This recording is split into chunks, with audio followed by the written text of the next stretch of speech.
Welcome back to Case Studies. I am here with my longtime friend, Sam Taggart, and it's been a little while since we've caught up. I know. And so I'm like, there's a gap. That there's a time where we worked together, and then there was a time where you transitioned on, and then there's this gap, and it's kind of like the core part of your career and life. Yeah. I thought Vivint was going to be like, that's the pinnacle, right? Yeah. And it was just a chapter. Yep. Like it was just a chapter in the book.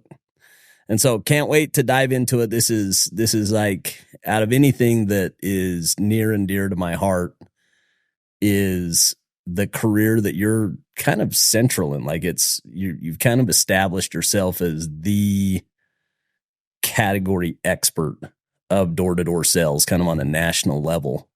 And I remember you telling me about this vision. And I remember being like, that's not going to work. There's no way that that's going to work. Like the tribes will not allow this thing to work. There was pushback. There was definitely friction. And you thread the needle. Yeah. You made it happen. So, yeah. I mean, just to start, I want to say, like, super proud of you, brother. Thanks, so man. Cool. Thanks. So, I mean, let's go back to the beginning. I want to hear Sam Taggart from the beginning. Like, where does this story start? When I was 11, I was, my brother recruited me to sell magazines door to door, and he split the commission with me. 13, my cousin recruits me to go sell curbs. So I paint addresses on the curbs all through high school. When I was like 15, we started a little business called The Gutterman. I moved to California, and I was like, hey, can I like still do this? He's like, yeah, you don't need to like have a non-compete in California. I was like, okay. And I recruit my buddies. We start doing pretty decent volume in curb painting, and had like little bag kits and bike routes and map questing it. And then when I was 18, I knew I wanted to do door to door. It wasn't, I was already doing it. So it was like, should I sell pest or should I sell alarms? And my sister had a buddy doing pest, and my brother had a buddy doing alarms, and I ended up doing alarms. And then I went on a mission. So I did alarms before my mission, helped my mission. Which had to give you such an advantage on the mission. I think about my mission and doing it after my mission. And there was this gap for me when I went on my mission, had a great mission, but came back, and there's this gap in like, I can't get an hourly job. Like, I'm literally going to Chili's with an application, and they just put it on a stack of 30 applications. They're like, yeah, we'll get back to you. So I'm fighting with like the masses for this hourly job, and kind of being scared a little bit. Like, how am I going to go provide? And, and then you go learn this skill set, and it gave me, even to this day, so much confidence in like my ability to produce value in any market, in any scenario that I knew I could go take care of my family. But that had to have been such an advantage to have that at 18. Yeah, it was pre-mission. You know what I mean? You just know, hey, I could go take care of myself. It was nice. I mean, I had money paid for the mission, had money stocked in stocks, all my mission growing. You know what I mean? Like, it was weird. I like never had a W-2 job. So it's like most people, they almost get like indoctrinated into W-2. This is the society of life. You go to college, you get a job, like, where I just kind of was dropped into 1099 my whole life. Yeah. And so when I, coming home from my mission, it was 30 days later, I'm back in Texas, and I'm hitting the doors. You know what I mean? I did alarms again. And it wasn't if I was going to be good, because I already was good before the mission. The mission, I only helped give to it, but then I just kept going. And then after that year, you guys recruited me. So Casey and Mendez, big shout out, ended up going to work with these guys. And Nick Hansen was like super close with you. He popped me on his team, and you're like, go with Nick. And best thing I ever did. I good culture fit, good people, good mentors. Well, you guys rallied. And we rallied. You guys had a run. We won the cup that year. And I managed with him a few times, and then went and broke off on my own and did well. And it was a good run. I did Vivint 4 or 5 years. How crazy is that? Like, give me some perspective on your personal career and how important it is to start with mentors that like give you the fundamentals on how it's done. Cause when I think about the people who I respect the most in the industry, like the best people that I worked with. Nick Hansen and Jeff Mendez are two that are like top of the list. They're just so good, so professional, just do it the right way. And you kind of had both those guys that as a young guy. Solid. Like I'm this young. I think this is where most young guys go wrong is they get a hot head and they're like, I'm just going to do it on my own. And they chase the pay. And I think luckily, like my dad was a really good mentor, business owner, successful. And I remember I knew I wanted to leave Platinum because the culture had just started to decline and the numbers weren't there. And I saw some writing on the wall. Turns out like a month after I leave, they got out of business. That's so it was crazy. like everybody left. And so, but I was getting recruited by Pinnacle. I was getting recruited by North Star. Like I remember sitting down and hated Vivint. Like I was like, there's no way I'm going to that company. And I remember meeting with Rico and I was like, hey, tell me about North Star. What's your opinion on them? By the end of that meeting, I was like, dang it, I probably should meet about Vivint. Like it wasn't about meeting with Vivint. Yeah. Cause back then, like it's funny, the further you get away from it, the less you realize like how like real and emotional it was. But like Platinum and Vivint were like, it was like hate. Yeah, they were in my same like area and they were like sign hunting my stuff. Like I had a bad taste. Anyway, I remember though, I was getting better offers and something just kept telling me they're like, just go after the best team and the best culture and the best leaders. Like who told you that? I don't know if that was you guys, like, and maybe it was a recruiting play, but something like that. I mean, it's just true. It's just true. Like, and it hit me, which was unique because I almost left Alder where it was like, oh, this guy's going to remember that, he's doing 1,000, how the heck, and blah, blah, blah. And I went back to that same principle of like, okay, but like, where's the culture? Where's the team? Where's the ethics? Where's the values that you really care about? Yeah. And despite the shiny objects, I was a sexy talent that everybody wanted to throw money at. And it was like, no, like this has those things. And I think, everybody pushed me to want to manage. So I went with Nick kind of as assistant manager. The next year it was like, dude, you have veteran guys returning. Go do it. Yeah. And I was like, no, let's do another run. And I think staying that extra year matters. Giving so Nick much. the override. Yeah, exactly. Like, and I look back at that second year staying with Nick and saying, I actually will pay for the mentorship for the extra year was a huge catalyst. He went and did solar. I kept the alarms, you know what I mean?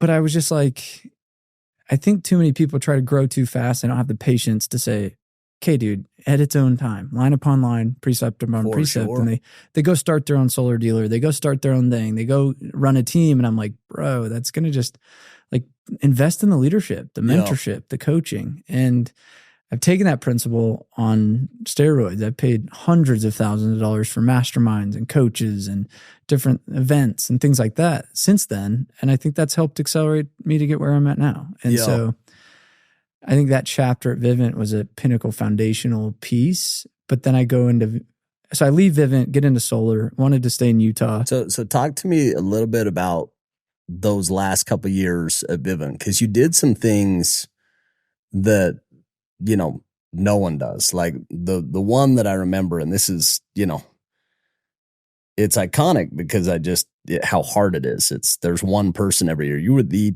top rep at Vivint. Which year was that? Was that with Nick or was it on your own? And like that feat you got 4,000 plus reps.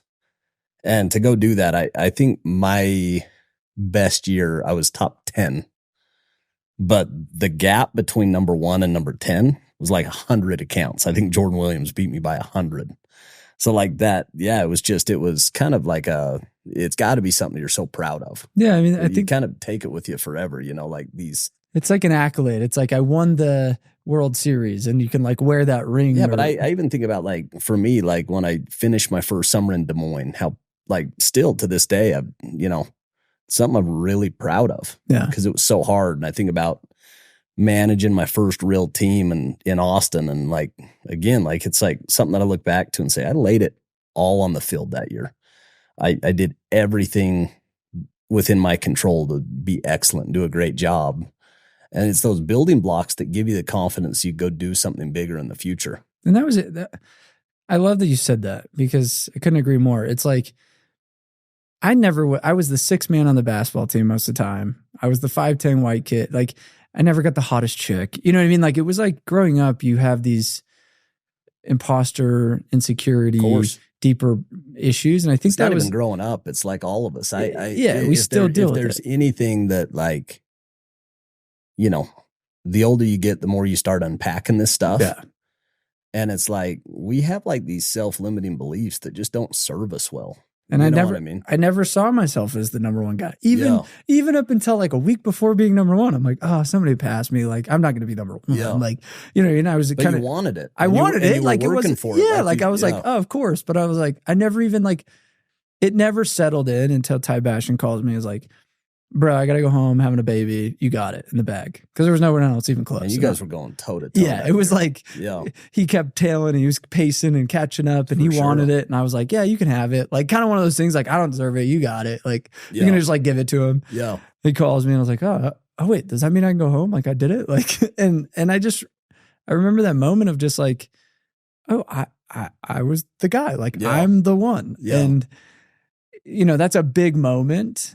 And then there's a humbling moment, I think, that comes with it. So like the self-belief, the accolade, the win. Now you're like, where else can I do that? You get to take it with you forever. Like, you get to just really like special. Hold that. And Vivint does a really good job at making it a big deal. Like, it's like, but it is a big deal. Like, I was talking to Coach Pope, had an interview with Coach Pope at BYU, and he's talking about them winning a national championship at Kentucky. It had been 20 plus years since they'd won it. They went out, they did it. And he's like, to this day, like, I think about that every day. Like, it's this experience but it was because they sacrificed so hard for it. And I don't think anybody that hasn't been in the industry understands how excellent you've got to be every day for a lot of days. You know what I mean? Like, it's not something that you just turn it on for a day or a week or a weekend. It's every 100%. Day for 120 days. 100%. Anyway, I like anybody that can do something like that. I just, you have like this level of respect for them because you're like, it's another category, you know, and the guys who've done it, they're just all successful in the next thing they go to. It's like these success principles, you know 100%, 100%. And like, yeah, it's like you look at it like your partner. He's like, I played professional baseball. Oh, that makes sense. Yeah. Now you win in professional and private equity. No, you see it so much. Like competitive athletics, and you know, it's like those same ingredients transfer 100%. And it's something when you're hiring, when you're doing anything, it's like, can I go find that talent and develop that talent or breed in that almost competitive nature out of people, right? But it was interesting, like that year, and it's just me being real, like you go up on stage, you get this big trophy, you have half the crowd clap, half the people are like, F you. Yeah, you know what I mean?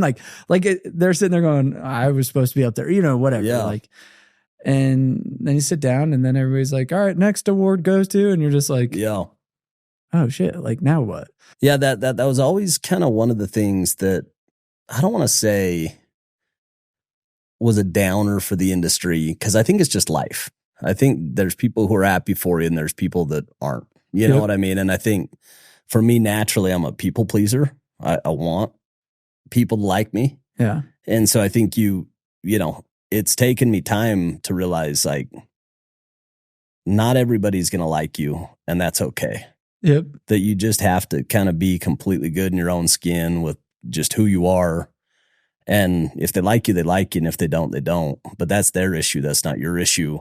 But I think that, you know, you go up there and kind of you describing like half the people, you know. And I learned a life principle there. But what I can say is they did respect you. Yeah, even if they didn't like you. Hands down, anybody who's done it knows how hard it is to do it. 100%. And I think that applies to today, what I'm doing. I still get a lot of rocks thrown at me.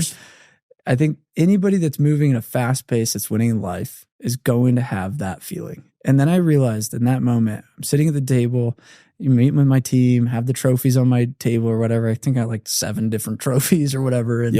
And I was like, maybe this isn't it. And I did another year that year, finished top 10 again, like had a killer year, but like I kind of had this realization of like, am I chasing some fulfilling, like needing something from validating other people, or am I chasing like what I'm really passionate about? Yeah.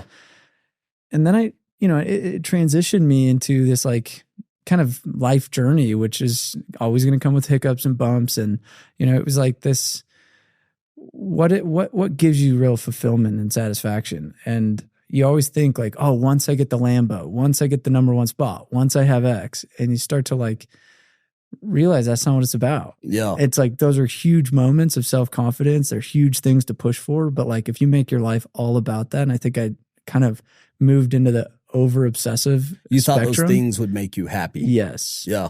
And I've gone on a, 10-year journey since then of saying, how do I unwind that? Where did that stem from? I wrote a book this year that came out in March called The Self-Experience. It'd be good. I should have brought you a copy, but I'll send you one. But like, I think everybody needs to go and find what's their mountain they're looking to climb, and go climb that, and be okay with the valleys and the rivers and the canyons that get to go there. But then realize once you get there, you should have already anticipated there's mountains beyond that mountain. Yeah. And if you're like thinking like, oh, once I get there, the heavens are going to open up and life's good, it's like, you're wrong.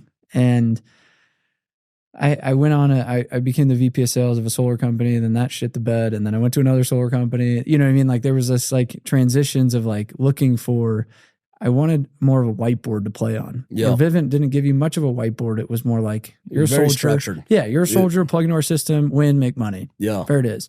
And it's not wrong. It's just like, I was like, the creator in me was like, I need more input, more. So I had a blank canvas, got to go make the pay scales, had to build the training, had to learn a new skill set. But also, you think about even those like skill sets and even those experiences, and you're like, you couldn't be doing what you're doing today without those. Oh. You like, and we were talking about that upstairs, but you think about, I think back to my days at Atlas, and I remember getting this question like, hey, do you regret working there before you worked at Vivint? Like, you could have been so much further down the road at Vivint. And I'm like, I never would have had the career that I had at Vivint without those days, both the good and the bad. Like, I got these life experiences sooner than I would have got at a bigger company. Yep. I was forced into being a manager and a regional way quicker than I was ready because the company was so small. Yep. And then the second, I lost everything when that thing crashed and burned. And I wouldn't have appreciated the opportunity if I wouldn't have like literally just got my teeth kicked in. And I think back about that and I'm like, I wouldn't have had the drive. I wouldn't have had the hunger. I wouldn't have had the appreciation. I mean, even to this day, like Todd and Alex, I reverence those guys. Like, they saved my life, and so it's 20 years later and I'd do anything for those guys because they bet on me when they didn't have to. Yeah. You know what I mean? Yeah. And so I what you're describing, I think that's how life works. And I think anybody who sees anybody who's successful, you see this linear line, and that's how you think it goes. And the more that you dig into success, it's just not that rosy and not that clean ever. Yeah. You know what I mean? It's so much more muddy and so much more ugly. And most of it's just kind of a commitment to stay on the track, to keep fighting. Yeah. No, and I mean, even when I launched the first door-to-door con, you think of like, I'm like, I'm going to put my eggs into this. I had to quit being the VP of sales because I couldn't sit on the fence of like serving two masters of like, oh wait, are you going to recruit all my reps? You're still our VP over here. Yeah. You know what I mean? And I'm like, no, I really have this mission to unify, up level, bring honor, integrity to this industry. And it came with some resistance. Of course. You know what I mean? And, Vivint threw the thing down the hall. A lot of people are throwing rocks, being like, who's he to be that guy? You know what I mean? Like, so much adversity, right? And it was like,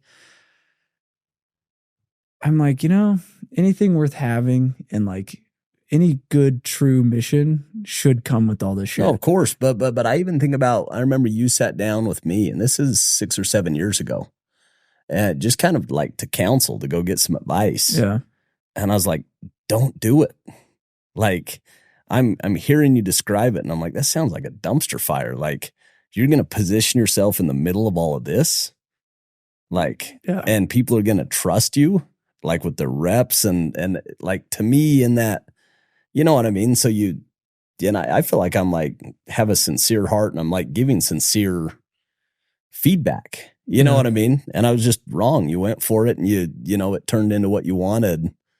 And I think that's the like beauty of like following your heart is you kind of had conviction and you went for it. Yeah. And I think a lot of people, they get beat up a little too much and they fall back. Of course. For me, I was like, I've always been resourceful enough to say. But don't you think that's like one of the benefits of being a door-to-door salesman? Exactly. I'm like, I've knocked enough doors. I still am knocking. Like I'm calling people like, hey, need to fill 30 more vendor spots. Hey, 100%. You were calling me today, pitching me on, you know, 100%. Vendor spot. And I love it. Like the hustle, like, cause I am the same thing. You know, I'm all day, every day practicing the same principles that I learned. And I don't get affected by rejection. Like it's almost like I've worn that emotional muscle out where it just does not bother me anymore. Like I have kind of stamped out that part of me that cared.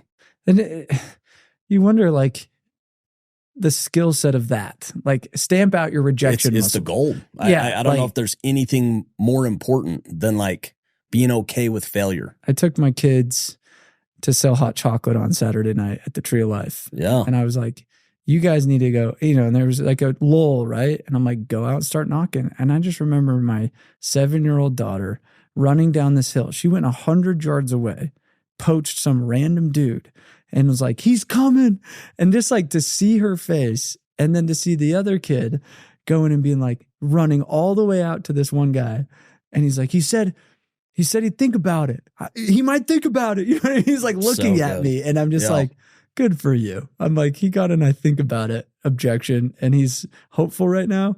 But like he's learning that maybe not everything. I did the exact same thing. My daughter, they have this business fair at school and she decides she's going to go make baked goods, you know? So she's like chocolate covered strawberries and like Rice Krispie treats. And so we're kind of teaching like cost of goods and, hey, you got to put this out and you got to get, you know, so trying to like teach I charged them. I said, you have a $30 cost of goods on this. Yeah. And they made $130. And I was like, I'm charging you for your freaking hot chocolate. She's, you know, 8 years old at the time. Yeah.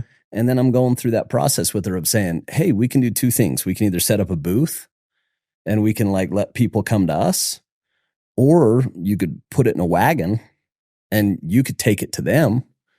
And she's like, well, I think, if we took it to them, we'd probably, I'm like, man, that's an awesome idea. Let's go do it. So I'm out there knocking doors with her. And it was so fun to like see her get super nervous, go up to the door. And, she like, no one's rejecting her. She's like 100 batting 100, she's like a little girl selling like girls. But also like, I'm like, hey, you gotta tell them what they're going to get, what you're going to get and having her go through that process. And like, I don't know of any better way to learn than to learn. Like you just have to get out and do it. I'm literally on a call with one of my sales guys today. Like we have sales team sell our coaching or whatever. And I watch him just kind of like tail between the legs. And I'm like, you've been selling for me for 2 years and this is how you respond to these guys? Yeah. And I take over. I'm like, let me take over. Hold on. And I look at the customer. He's this little solar owner. And I was like, did you just say this, this, and this? And he's like, well, yeah. And I was like, does any of that even make sense? I'm not taking no. And he's like, wait, is this Sam? I was like, yeah. I just listened to half your effing call and that's embarrassing. And he's like, what? And I just like call him out, right? And this is a business owner, right?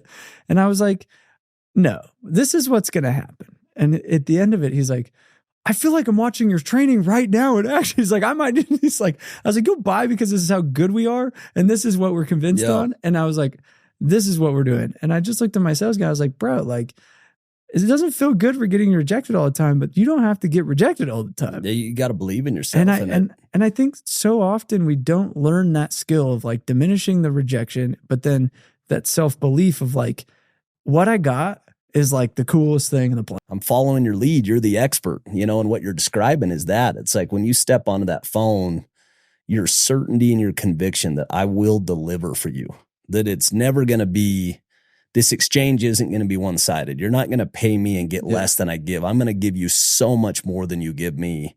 That's what a sell is. Yep. It's an exchange of value. And when one person, it can't be one-sided. Or it's not going to be a repeat sell. The only reason that somebody's going to do business with you for a long time is that you deliver so much value that they can't not do business with you. That is literally one of my mantras. I will give so much value. People will gladly give me their money. Yeah, like I'm going to give you this massive stack of value for this little stack of dollars. If it's even close, that's where the waffling happens. That's where people get on the fence. You know, well, I'm with my sales team today. So I got interviewed on a podcast. This is my second podcast I've been on today. And I did a podcast. So I've done some podcasts today. And this client of mine has 60 episodes deep, but he signed up for our program in 2020 of June. He paid $70,000. He was a one-man pest control company out of Michigan, like 26-year-old. Like, dude, we're $70,000. Like, you know, and I felt bad charging him. I was like, no, I told him no 4 times. Yeah. He called me for 2 weeks straight and was like, I need this. Well, turns out he did $5 million in new revenue this year.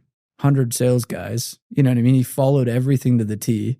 And he's like, now I've been waiting. I wanted to prove to you that my podcast was legit enough. I get 1,000 subscribers a week just before I invited you on my own podcast. And I've saved every one of my notes. Here's the sticky note used in the name game. I'm Lionel Richie on a stupid icebreaker game. He whips out a freaking piece of paper with all the meat chicken scratch of how to build a pay scale and how to price to his customer. And I was like, I almost got like teary-eyed. It's got to make you so proud. And I'm like, when I sold that to him, I was like, there's no way this cat pays $70,000 for this. Yeah. Like, I'm like, that's his whole life savings. He's like, and he told me, he's like, bro, I was scared shitless. I put it on credit cards. I had to get 2 different cards. Like, you know what I mean? And I didn't want to tell you this. And I'm like, yeah, like that's probably why I was like, don't do this, man. Yeah. And it was earlier in my career. Now knowing what I now know and what he said, it's and I was telling this to my sales team after I did the podcast today. I was like, he said that was the greatest $70,000 he has ever spent. Of course. But to me, it's like, what are you paying me for? To come and like rah-rah you and like tell you like some basic shit on how to knock a door? You know what I mean? I'm like, you're going to pay me that much? And he was part of my mastermind and had teams go, you know what I mean? Like there's like all this stuff to it. But I was like, that's a lot of money. Yeah. In retrospect to what? He just did. I bet his company could sell right now for like $25 million. It's crazy. And it's like, yeah, where would have he been had he not put the $70,000 in it? I think back to this experience, some 21 years old, straight off my mission. And I go to this seminar and, you know, my dad was super influential in me saying, hey, you got to invest and you got to invest young. And so I'd made a little bit of money. It's like $2 or $3 grand. And I'm like, where am I going to invest it? You know, and I go to the seminar to like learn how to invest or who to give it to. And this guy gets up, you know, in front of and it's funny because I'm like, oh, he's super old. He's like 40 years old, which I'm 41 now. But like looking back, you know, it just felt like he was confident and had life figured out. And I didn't. And I'm listening to this guy and he's like, there's no such thing as good investments. There's only good investors. And if you don't know what a good investment is, leave your money in the bank, invest in yourself, invest in your human life value, and become the type of person who can see something and identify that it's a good investment. And I went to that seminar with $3 grand to give to somebody to go make me rich. And it kind of got put back on me that it was my responsibility. But this is my whole net worth. This is all of my cash. And I remember like my interpretation of that, how I like framed it was go to Barnes and Noble and buy every book that they have and listen to them. This is before, you know, iTunes or anything. So I get an iPod and I bought every book, like audio, like CDs on selling, business, management, investing, like everything Barnes and Noble had. And I've got these bags of books. And I remember I was dating Chelsea at the time and I go home and I'm like really excited. I've just spent everything that I've made on an iPod and like $2,000 of books. And I remember going in and I'm like, babe, this is it. This is the plan. I'm going to listen to every one of these and I'm going to learn something that's going to like make us wealthy. And my wife's like, like, what are you doing? But I was so certain. And I look back and like what you're describing with this guy of saying like, that was the best money I've ever spent. Like, I can't think of, I mean, that's an infinite return on that $2 grand. I could still today, I'd list every one of those books. It was Good to Great by Jim Collins. It's, The richest man in Babylon. It's Alexander the Great in his time, the story of leadership. It's all the stuff on the founding fathers. It's Hamilton's book on like coming to America and, like Rich Dad, Poor Dad, all the sell stuff, Brian Tracy, Tom Hopkins, Zig Ziglar. And I listened to every one of them because I had so much invested. It was everything to me. It wasn't, if somebody would have gave them to me, I probably wouldn't have listened to them, but it was like everything I had.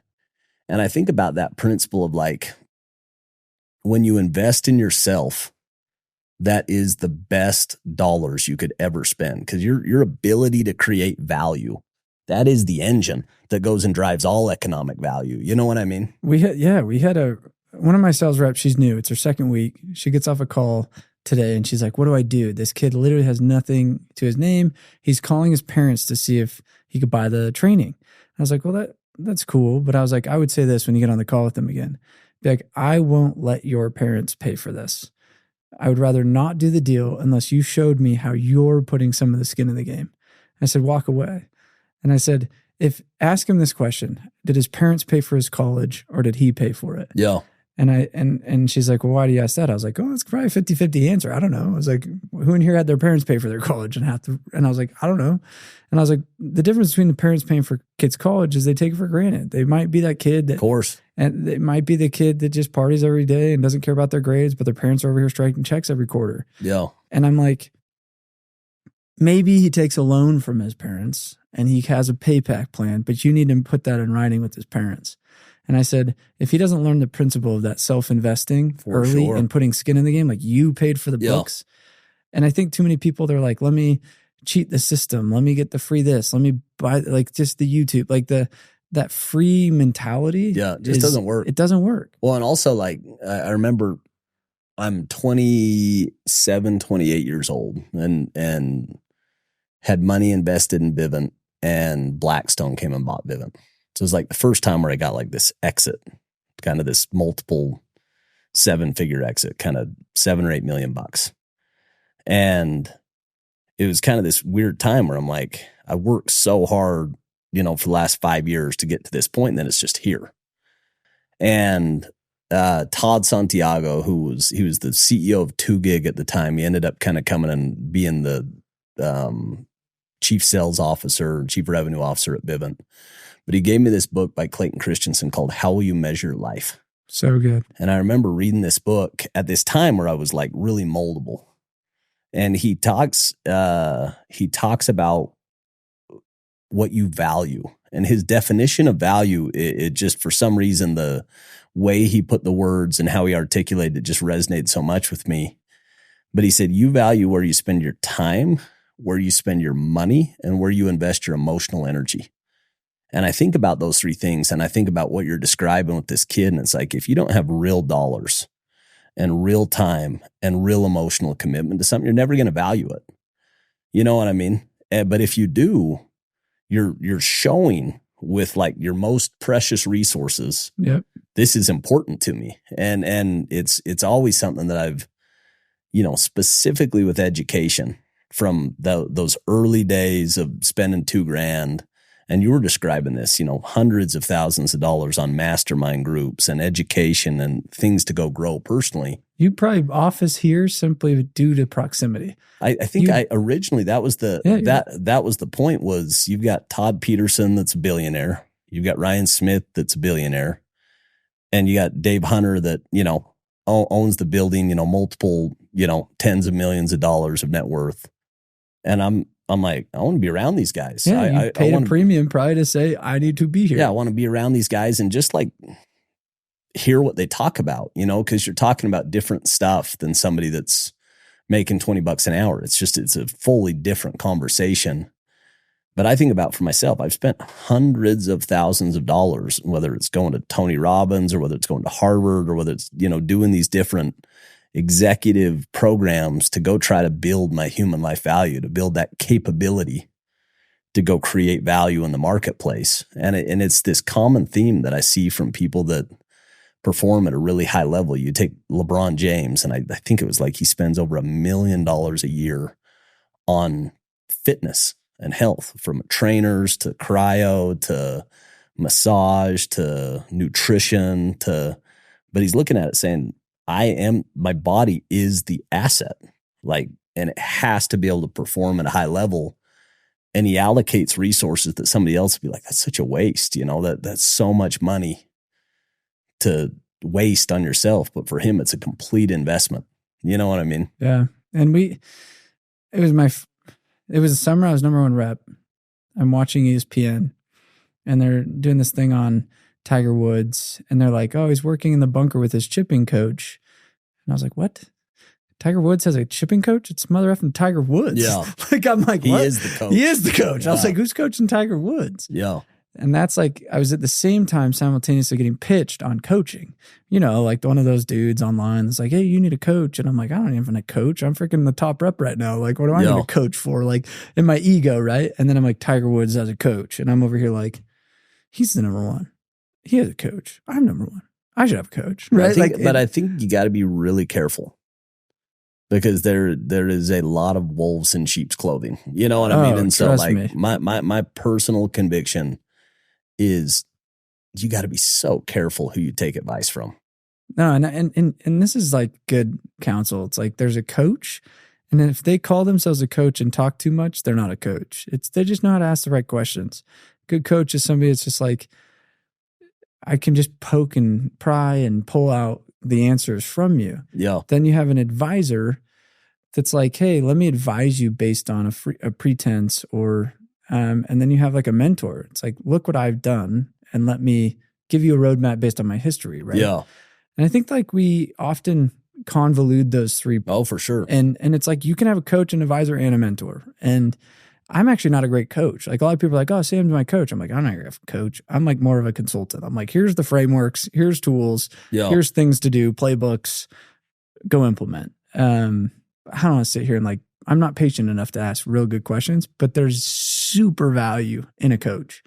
And then I have tons of mentors. And I'm like, I might mentor people because I'm like, hey, you want to make millions of dollars in door to door? I've done that. I can help you. You know what I mean? Like I can give you the roadmap of what we did. And then I've seen it 500 different ways. And anyway, but like, I think that's where people get mixed. And luckily I had a good one and paid the 30 grand or whatever. And I look back and I'm like, my ego self, even the Vivint self was like, dude, we have tons of leaders. We have tons of systems. And I was like, yeah, but like this guy comes from a different world. Like maybe he has something different. Yeah. And I learned, I'm like, when we pigeonhole ourselves into our own, we limit our curiosity. Of course. And it's like, no, curiosity is a good thing channeled in the right direction. Yeah. I think some people might go too far down the rabbit holes, but it's like knowing how to be intuitive and saying it's good to be curious. And that's where innovation happens. I went and did this program at Harvard when I was 30. And like 30 is the youngest that you can get into it. It's called Program for Leadership Development.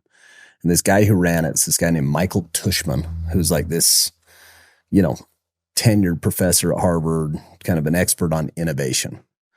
But he talked about this concept of exploring and exploiting. And he said, you have to balance both. You've got to be in like the explore mode. That's where like the innovation and the R&D and the growth and like the new ideas come. But you also have to balance, like, I've got my core business that I just need to optimize. I don't need to be that creative. I just need to like show up and be efficient and just optimize that business. And so it's balancing those two. You think back, the years that you were selling the way you were selling, it's about repetition. It's about optimization. It's about, his thing would be exploit. It's just you get as much out of that opportunity as you can physically get. I like that. But then it's going off and trying new things and exploring and making mistakes. And ultimately, like those new ones end up being your entire business. Yeah. Your old business dies and the new business is I never thought this was my business. Like I was like, I'm gonna throw this event. And then I'm like, oh shit, I can't work here and throw the event. I'm like, I have to quit, but I'll see you in a couple of months, maybe. You know what I mean? Like, I'm like, bleh. Yeah. And it was just like, oh, now I'm a coach. Nah, so not what I want to do. And then I like, you know what I mean? It was just like, it kind of evolved into like my innovation and curiosity just like expanded this. But you know how many times I've lost probably 400 to 500 grand a year on just dumb innovation stuff. Yeah. I bought a tech company, built another tech company, bought that, you know what I mean? Just like, and I'm like, what am I doing? And so the last like 6 months, I've just been like shutting down this, shut this down. Don't care about going that. back to the basics. Just go back to the basics. Yeah. Go back to like the one that has worked the whole time. Because most entrepreneurs, like why they become an entrepreneur is the innovator in them. And then they hit this plateau point where it's like, you just need to keep beating what works. Yeah. But that's boring for the entrepreneur that has the innovative, creative mind. Yep. And so they're always looking for side hustles. They're always looking to innovate. They're always looking to, I'm like, dude, just stop breaking this. Yeah. That is your, like the golden goose that keeps laying eggs. And so it's like, I think my advice to an entrepreneur and to myself, and I've had to like have this come to of like, you either need to go hire a management team that can take over, or you got to like stay doing the same thing. Basketball never changes. It's not like LeBron's like, all right, let me be a golfer. Let me be a football player. Yeah. Could he? Probably. But it's like, I'm going to shoot free throws. I'm going to do my layups and I'm going to shoot my 3-pointers. Yeah. And that's what works. Yeah. It's interesting. Tony Robbins, the way that he describes it, he says you're either a business owner or you're a business operator. Yeah. And he basically says operators get tired and owners get wealthy. And it was so profound to me because when I heard that, I was absolutely an operator. Like, and his example is if you can't leave your business for a month and come back and it's better than when you left it, you're an operator. And I was like, I can't leave my business for a week. That like the wheels will fall off the bus. You know what I mean? 100%. But it was humbling. It was like directionally, this is where I need to go. I need to become a business owner. I need to be able to put the processes and systems and teams in place so that I can leave for a week or a month or a year, and that this thing doesn't need me to go fuel it. And like, I still remember it. Like, he's like, if you can't do that, you're a dancing bear. And it doesn't matter if you work at McDonald's or if you're a professional athlete making tens of millions of dollars, you get paid when you dance. And you need to get to the point where your money and your business is working for you when you're not there. And it was, anyway, it was just a great kind of insight to say directionally, I want to be a business owner. I'll operate in businesses, but I don't want that to be who I am. I want to be somebody that owns businesses, and that's where you get the leverage in life. You know what I mean? Yeah, 100%. So talk to me, kind of switching gears, talk to me about family. Like you've gone divorced, newly married, happy. Yeah. I just met, your recently new wife, Dee, and you guys just look happy, like really good energy. You know what I mean? I mean, it's like, and anything I say, this is my experience and I'm not trying to project on anyone else's experience. And, growing up in a Utah culture, divorce is like a swear word, right? Yeah, I was the only one in my family.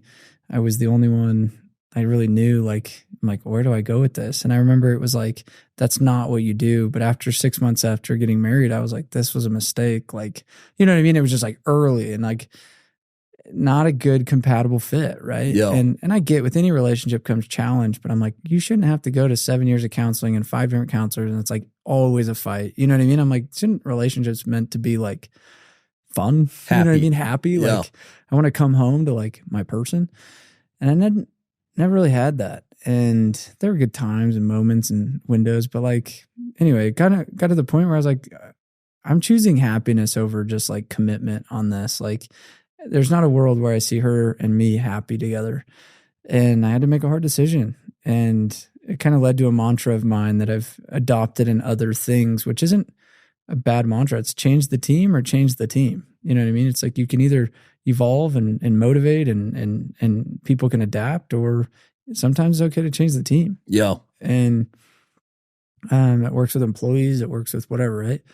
And I went on a journey, and had my single phase for a minute.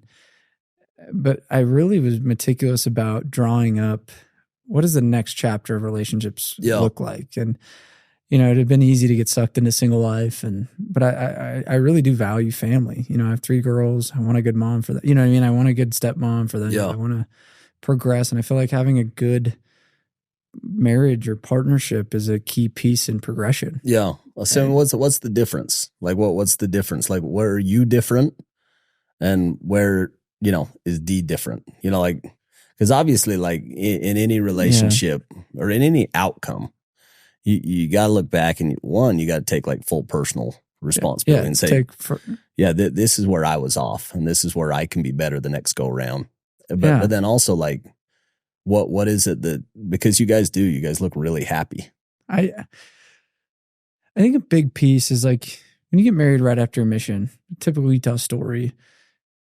Even like Vivint days, I look at Vivint as like a military. I look at the mission as like a military. I look at those are like good stepping into like manhood, learning how to work, learning how to provide, learning systems, learning leadership. And I think you go through a phase, and I think I went this way and she went this way, and it wasn't like it was wrong. I think we just had differences, and I mean, you got to grow together. Yeah. Like period. Like you look at the statistics, 50%, it's 1 out of 2 end in divorce. And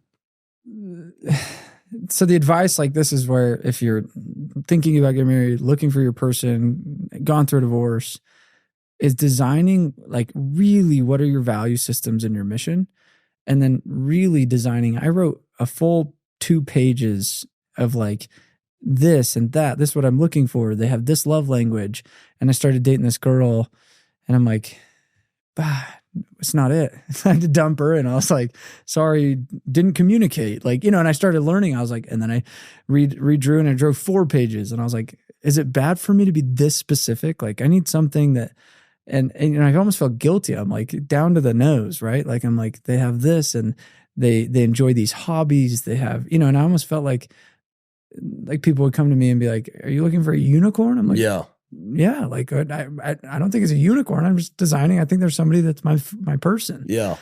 And lo and behold, 3 weeks later, she pops up, and first date, I'm like, I drew you up. She's like, what do you mean? I was like, read this. She's like, what the hell? You know what I mean? Like, not a good thing to do on your first date, and she's like, wow, this is like literally my autobiography, like just to a T. And it lined every little thing on all 4 pages. And it was like, well, hate to break it to you, this is going to work out. That's at first, you know what I mean? And I've been on a lot of dates. I've been single. You just knew. I just knew. Like, I was like, oh, cool. And it's like we snowboard together, we mountain bike together, we wake up and this morning we meditated together, we did breath work, cold plunge, went to the gym buddy, you know what I mean? Like all things. And it's like, then we're on the same mission. She was on a podcast today. I was on a podcast. She's teaching how to be more empowered, and like the same, even just down to the same word tracks. Like we're just like, that's cool. Like, and I'm like, that's what a real partnership I feel like should look like. And it doesn't mean it's always easy. It doesn't mean,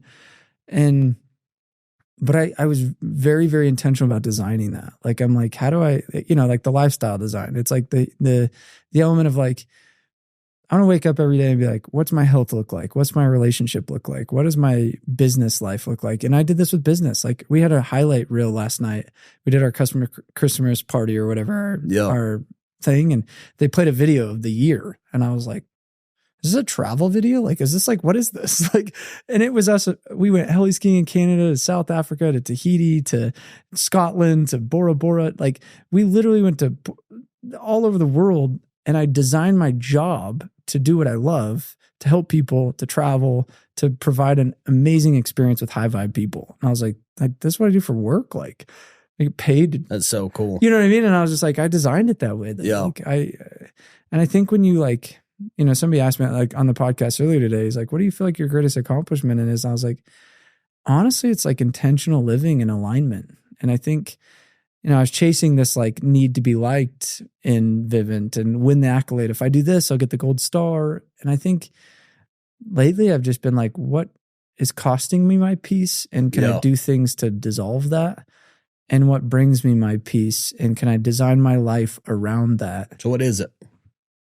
It's getting up in the morning, doing a good workout and a meditation. Morning habits big for you. Yeah. Just like having a great morning, and then being able to take the kids and sell hot chocolate, but then be able to pick up and go, we're going to Turks and Caicos next month. You know what I mean? And like be able to travel, be able to like invest in the things. Like I just bought some investment things, be able to give back. I just did this week. We're doing a huge charity toy drive. Or if you text me and said, hey, let me help out with that thing, I'm like, I don't care. Like yesterday, I just donated a couple grand to this other dude's foundation. And it's like, I don't have to think to be able to give, to be able to, it's funny. My parents are on a mission in Africa right now. Yeah. And they're like, we need a pee day.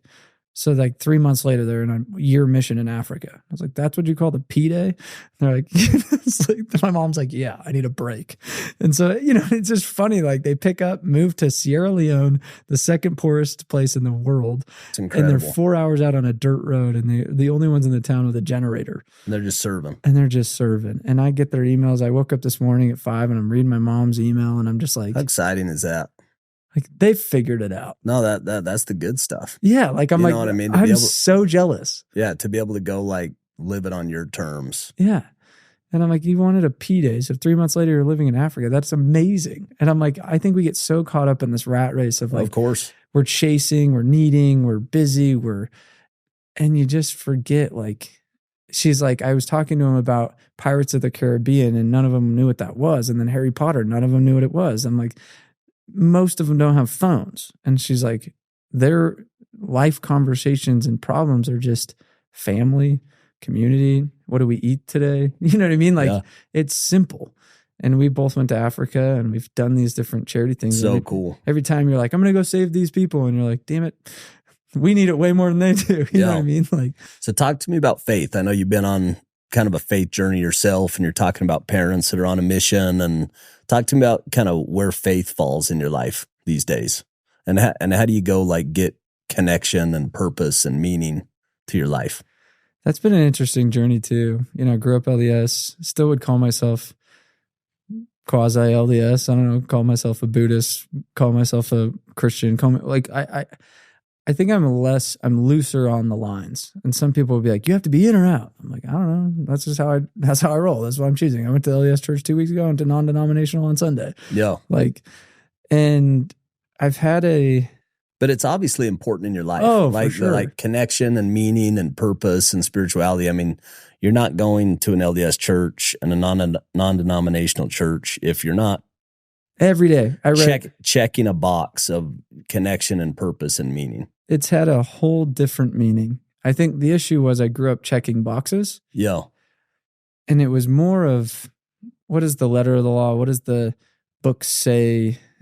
And it was almost like, please tell me how to be spiritual. Yeah. Versus finding spirituality. Yeah. And I think religion and spirituality cross lines too much. But where have you found it? Like, because it feels like you're in a good spot. It feels like you're happy with where you're at right now, and that you're making a difference, and you feel like you're living a life of purpose and meaning. And so it feels like you're, finding it. Yeah. And I think it comes. But where do you find it? I mean, it's the basic principles, love. Like, it's like when you practice loving yourself, you practice loving God, or whatever your creator, your universe, whatever you want to call that. Like, I still believe in God. And loving those around you, there's this element of like opening and happiness that can come. And I think too much, I found I live so much in my head, and I'm noticing so many more people do. Of course. And it's like they went and did a big study on these monks in India or whatever, and they put these monitors on their heads, and they're like studying like how they have such simple and peaceful lives. And they're like, what are you doing? They're like laughing at the scientists, and like, you're putting it on the wrong spot. We think with our hearts. And that was like, you think of like head or heart as one of my mantras. And it's like, when you approach a conversation, when you approach a scenario, it's like, we're designed so much more connected to God than I think we think. For sure.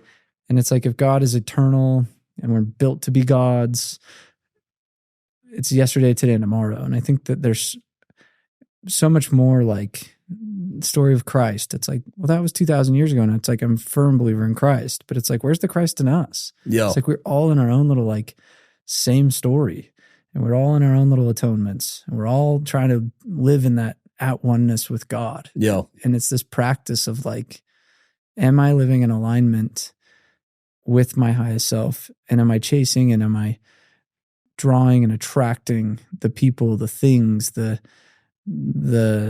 abundance that we can tap into? Yeah. And I think we have so much more creator godness in us. I agree. I couldn't agree more. Like when I think about me, and like, I would always tell my wife this. I'm like, I get more spirituality out of business than I do from church. It's the creativeness in and us. she's like, what are you talking about? And I'm like, and I didn't have the language to describe it, but now I do.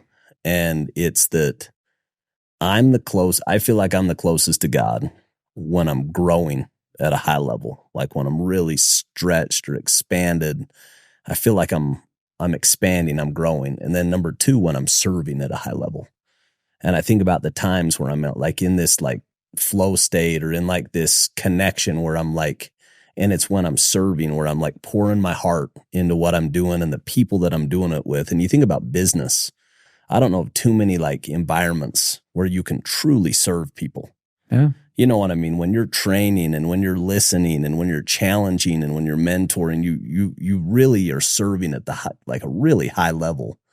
And then the second, like when you're growing a business, you get stretched to places, anybody who's been a business owner has woke up with sweats in the middle of the night and has, gone to bed crying. And, I remember like, I don't know of too many guys. I'll ask the question, like, who's cried on the doors? And there's like a lot of them are like, yeah, I have, and it's like, it breaks you, like it emotionally breaks you down, but that's where the growth comes, and I think about that when I think about business, and I really do believe business is a spiritual game. So true. And that, when you're doing it right, when you're doing it kind of at a high level, that you're changing lives. And I can't think of anything that's like more meaningful than that. You know what I mean? I have this couple that works for me. One dude's worked for me for 5 years and his wife's worked for me for 2. And, I was kind of this point where she's kind of just like taken over. She's like the A personality, just crushing it. She started part-time, you're like paying her $20 an hour. And last night I just sent them new offer letters and it didn't like say much, but hers came with a $40,000 raise. She wasn't asking, you know what I mean? She's just like, hey, like, and I was like, just subtly sent her an offer thing. And right before I came here, and I was like, hey, did you get the email? And she looks at me and just teardrops. And she was like, that's life changing. You know what I mean? Like they're building and moving into their new home. I get emotional sometimes. You know what I mean? Just like to watch them. We've been living in their parents' basement trying to save up for this hard to buy house today. Yeah. And they're just like, dude, like, and I went to him and I gave him a little raise and I was like, you guys have been loyal. You guys have been awesome. You guys have been like just such a big piece. And I was like, you deserve it. Well, I think it's two things. I think number one, it's the money, which matters. But I think equally as important is that you recognize the value that they bring to your organization. Yeah. And that's matters equally, if not more, because they have like, you know what I mean? And I think that's like the magic of being a leader. Like all of us have had those people in our life. I think about this a lot. Like who are the people that believed in me more than I believed in myself at that moment when I could have gone either way? You know what I mean? And you have this leader that believes in you and challenges you and what that does to you, and that those are the people I look back in my life, whether it's a high school football coach or a mission president or, Todd or Alex or these different guys that bet on me when they didn't have to and like challenged me and saw more in me than I saw in myself. And I think that's the opportunity of a leader. That's the opportunity of being a great manager, a great leader, is you have people like you think about that stewardship or that responsibility. You've got somebody's kids. Like you think about how much you love your kids. Yeah. You've got somebody's kids that work for you. And that you can either create an environment where they're growing and expanding and learning and getting new skills and raising their, value in the marketplace, or vice versa. You can create a miserable environment that, And I've done both. Yeah. And I think all of us have on our best days, we want to be that great manager. And then there's times you screw up and you know. Yeah, and it's like, this goes back to that spirituality thing. It's like, you think of Christ, how selfless he was. And he had this unwavering concept of abundance. He's like, I will give everything because I already have everything. Yeah. And he had access to whatever. You just think of like a king. It's like, we forget that. And I think so often we want to. But it's tough to give it away when you don't own it.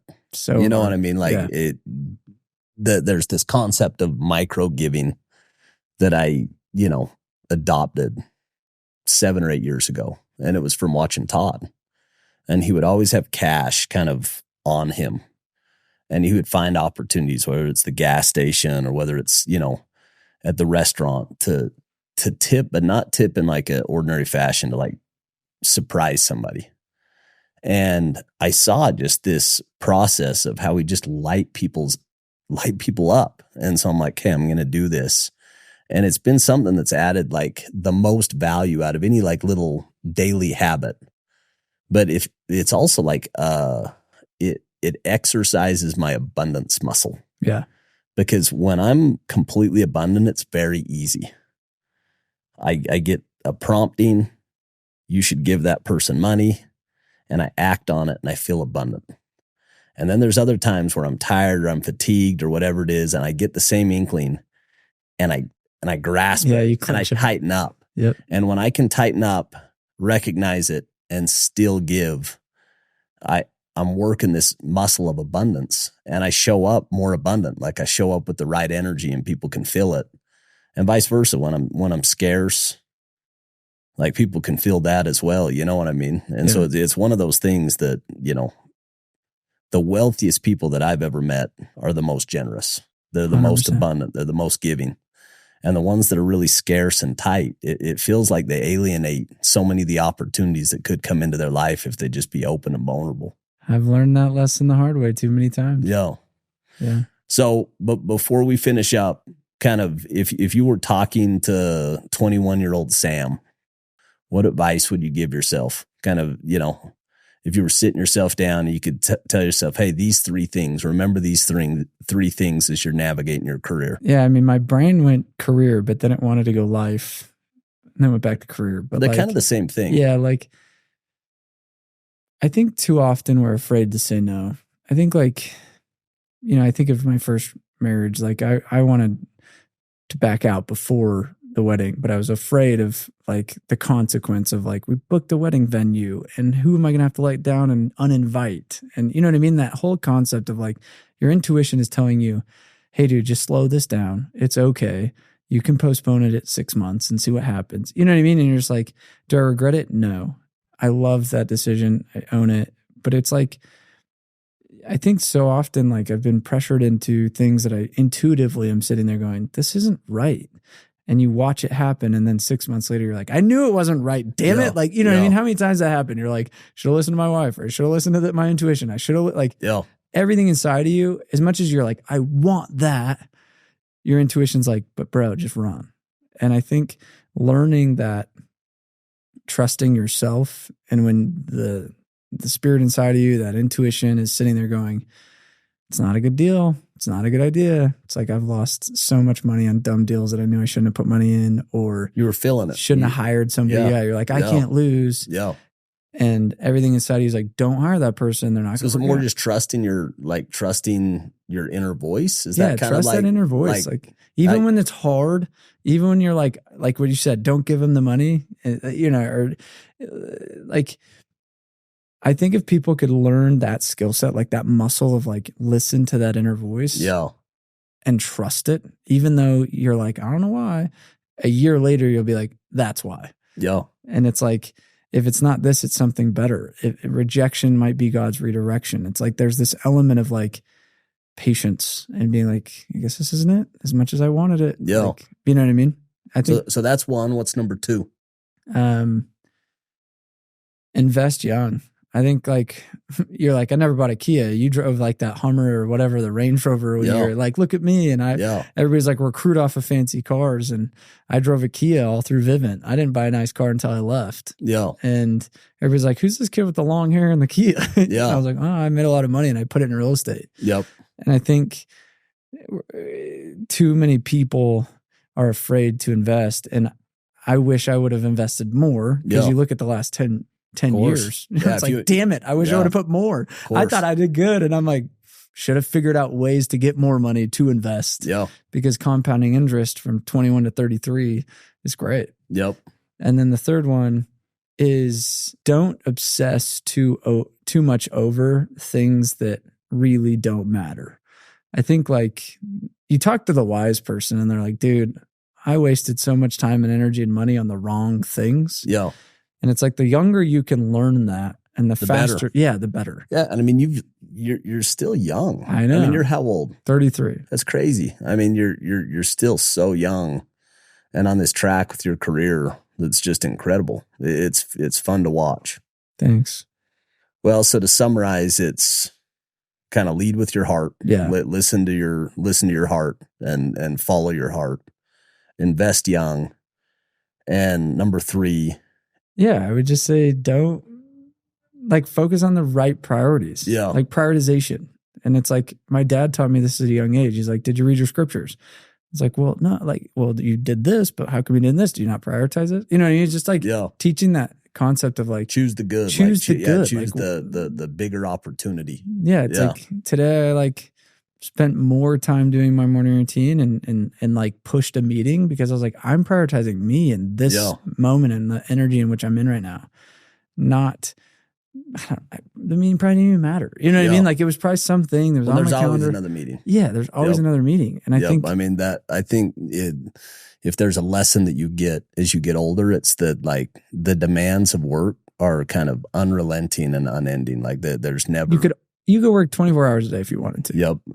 And they'll steal time from the things that matter most. You know, it's your health, it's your finances, it's your family, it's your relationship with your significant other. It's like those things, like if you don't put those big rocks in your schedule, they'll get drowned out by the good in the world that kind of good is the enemy to great. 100%. So Sam, I've loved having you out. Door-to-door con is when? January 26th and 27th. Right here at the so talk to me a little bit about that, because this is kind of something that you've done every single year and it's just compounded year after year after year. Like what's it going to be like for somebody who's never experienced it? What are they going to experience? So whether you're in door-to-door or not, like we have business owners come from all over, sales professionals come from all over the world. We've had people from Australia and Europe but it's a big convention with vendors and workshops on sales, leadership, business, marketing, recruiting, finance, just leveling people up. I mean, it has an emphasis of door to door, and we get, roofers to windows to solar to whatever industry. Yeah. And it's just a fun, high vibe energy of 1099 mentalities that are getting together saying, what can we make magic with? You know what I mean? And we have Sean White, Lance Armstrong, Chris Voss, Never Split the Difference. You have Kent Clothier, who does 1,000 real estate deals a year or a month. You have, some really, really, you're speaking there. Exceptional speakers. Yeah, just like we go hand select, like from our workshop speakers are either business owners running big businesses, top sales professionals. They're, guys like you, or, we hand select everybody and we say, this is the theme. Here's where you plug in. And it's an experience for a weekend where it's really cool. I'm really, really excited. So everybody go, if you get a chance, go experience it. The investment that you make, you'll get 10, 100 times out of your investment if you'll kind of take that stuff and go apply it to go creating revenue and create an opportunity in your personal life. And you really are like, we've had Sean White come speak. He's one of the most inspiring guys that I've ever heard speak. He's been an idol of mine since high school. I remember, and this is just tangent before we finish up, but I remember watching his Olympic run. I think it was in Japan, and it's his gold medal run, and he's sitting in second. He's got the silver. It's his last run, and it was that year when he had that really bad wreck where it almost like ripped his face off, landed on the corner of the half pipe and just like really did damage. And anybody who's like snowboarded or skied, like, or rode a bowl, like when you have a bad outcome, like to get back on it and go for it and go for it at the level that you have to go for it, And I remember him getting up on that run and he just threw a perfect run. And he lands, like he hits that last jump. And you can see him just put his hands in the air, and you knew it. And I remember I'm watching TV by myself, and I just start crying. I'm like, why am I crying right now? It's a snowboarding event. Yeah. But you're crying because you're like, I just witnessed greatness. Like I just witnessed perfection. And I love that stuff. And so anyway, it's so anytime that you can get somebody who's the best in the world at what they do, it's like Yeah. What a gift. So, and all those guys, Chris Voss is fantastic. Never Split the Difference. So good. I've re-listened to that so many times. So yeah, I'm excited to come and listen in and ultimately just cheer for your successes. It'll be fun to look back 5 and 10 years from now and see what this turns into, because you know where it began and you know where it is now. And it'll be fun to see kind of what this turns into and what you go create. So anyway, thanks for coming out. Thank you. No, thanks for having me. Pleasure.